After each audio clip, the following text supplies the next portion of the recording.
last looked at these hives 2 or 3 weeks ago, at least 2 of the hives were on the borderline whether they were going to make it or not. But this is a good sign right from the start. We've got bees coming out the bottom end here. Okay. If they're coming in and out the bottom end, that means the cluster is expanded from up here enough so that they're coming in and out of that entrance, which is excellent. They pick up dead bees over the winter. Yeah, but typically what will happen if the cluster is only just at the top, they'll be coming in and out of here instead of both top and the bottom. So I've never done this. Tell me how to do this one. Okay, yeah. So just pump the bellows at the moment. Pump it in, try and get it to reach that far. That's good. So when you're ready, we're going to pump a little bit in there. See, nice cluster. So we don't need to pump it too much right now. Okay. What we can see is the bees are already occupying 1, 2, 3, 4, 5, 6, 7, 8 seams. So this super, in fact, they're even in this one. This super is almost full. But I can also see there's a lot of honey in here still. I can see honey here. Nice. I can see some honey here, and that probably means these corners are pretty full as well.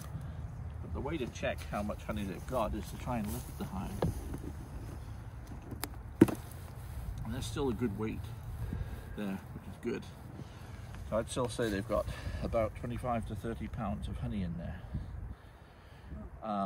So this is looking great. What I didn't bring was feeding rims, because I forgot that a few of these hives didn't have a feeding rim on them.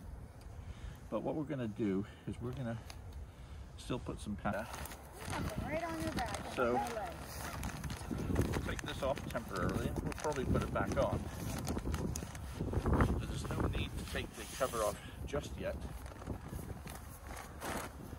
So we'll see how far down the cluster goes. But I suspect it's into the bottom one already because they're coming in and out the bottom entrance. Yeah, look at that. Oh, yeah. So we've got them in 7 seams here. They're not at the bottom of these frames, so they're mostly full of honey. But they're already into 1, 2, 3, 4, 5, 6, 7 supers here. 7 frames. So this is great. Good looking hive. This hive is going to be split soon. So that is great. So I'm going to make a note that there's about 8 plus 6 frames of bees here. So about 14 frames of bees. Excellent. There is a lot of honey in here still.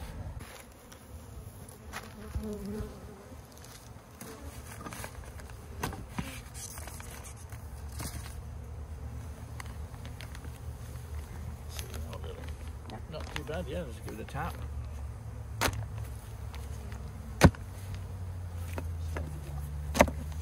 should do it, that's enough there, yeah. Okay, and Johanna, do you want to put that on? You can put pollen patty on. I'd put it just about here. Me? Yeah, sure. You just lay it right over there.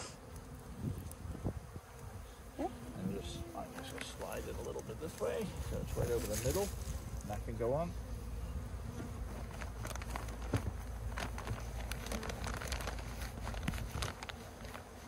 Good. Okay, I'll take that. That's good. Thank you. This one. This will only need half a bucket. Half. Okay, half for that one too? Yes, please. The other cluster is stuck up here. Ideally, what I might do is one of the foil covers to push them down, but I think they're occupying a good deal of space down there already. Just gonna take that off. Pollen patty.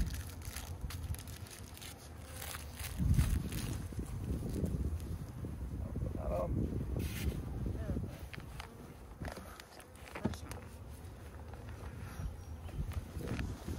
Now, see how we are for weight.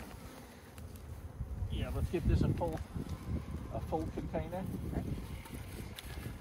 Now, Peter, some people might ask, should it have to be a pollen patty, or could you use a winter patty if you were going in and doing some of this Well, I'm this doing spring? a pollen patty to stimulate and continue to encourage brood production.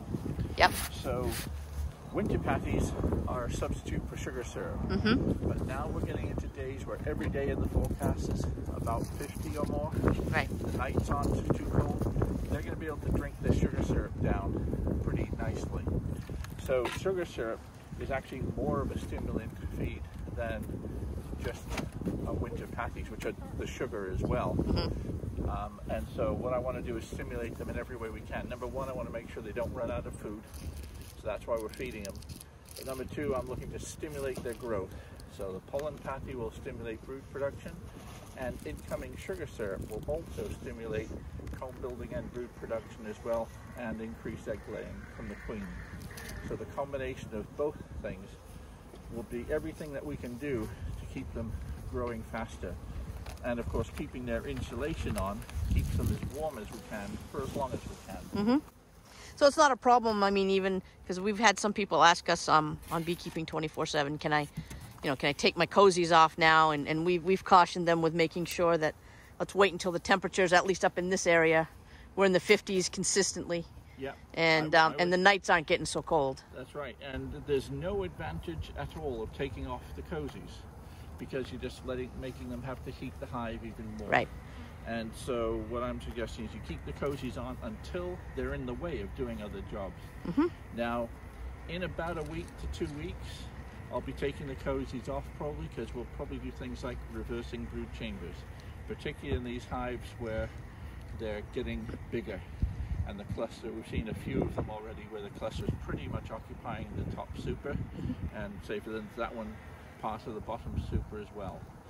So these will be the ones that will reverse the brood chambers very quickly, if not put a third super on very soon. Okay, so we'll give that a full container, please.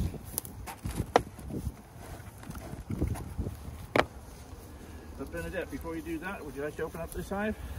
Yes.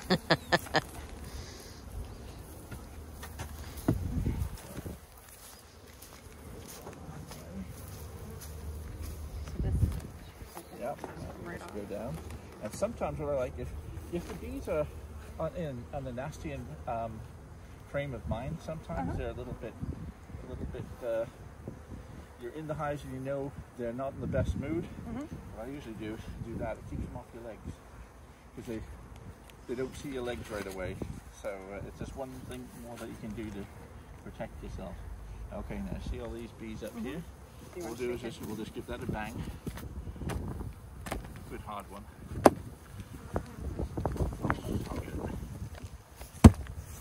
Okay. And cluster looks pretty good. They're occupying about 7 combs.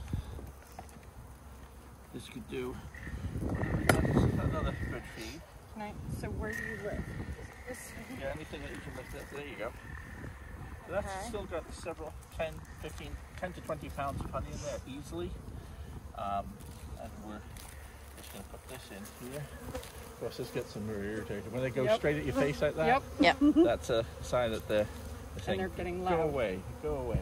Yeah, the tone changes. Good point. You noticed that. The sound is different when they're a lot louder. Yeah. So we're going to put, what did I say for that one? That's half a soup, half a bucket, and we'll put a whole bucket on this one. Okay.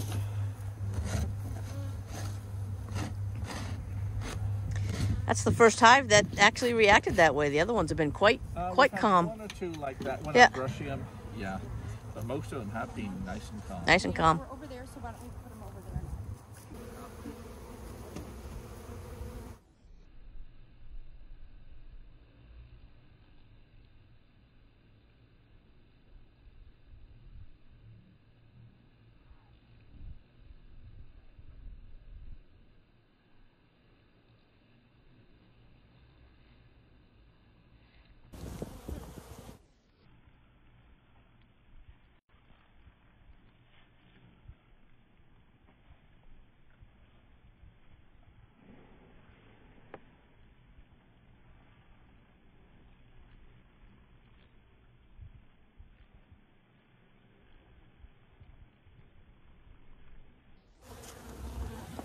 Full. Still a good deal of honey in there.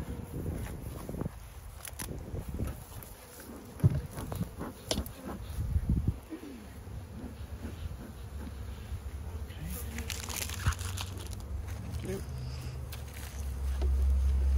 Put that on. Yeah, go right ahead.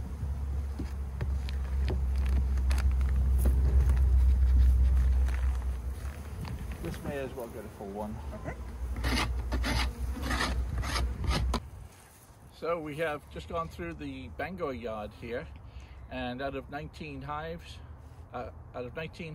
18 are in great shape. One of them looks like it died in November.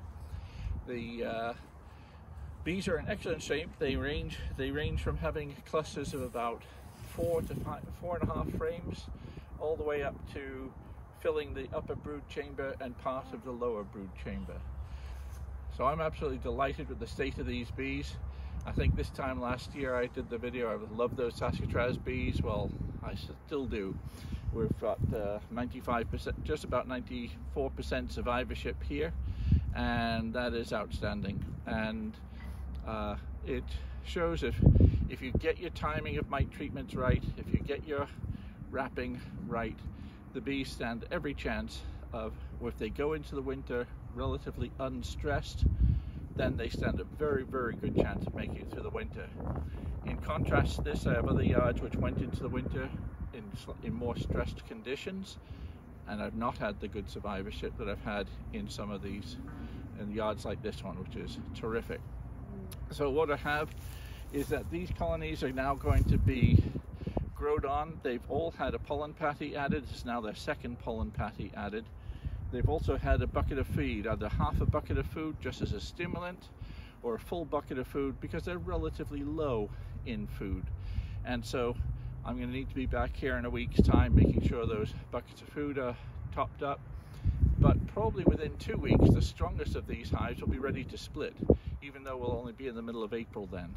So 2-3 weeks time, I expect to be splitting these, or going into them if it is still too early to split them, and I won't have queens yet by then. So what I'll more likely do is add a third super onto them for the brood chamber to go from 2 brood chambers to 3 brood chambers. So by the time I split them, I'll be splitting them into 6 nukes instead of just 4. So things are going along here really, really well, and it's been a great day, great warm spring day, and it's been great to have some help with me too. Hi, help. Hi. I'm Peter Cowan, the Bee Whisperer. See you next time.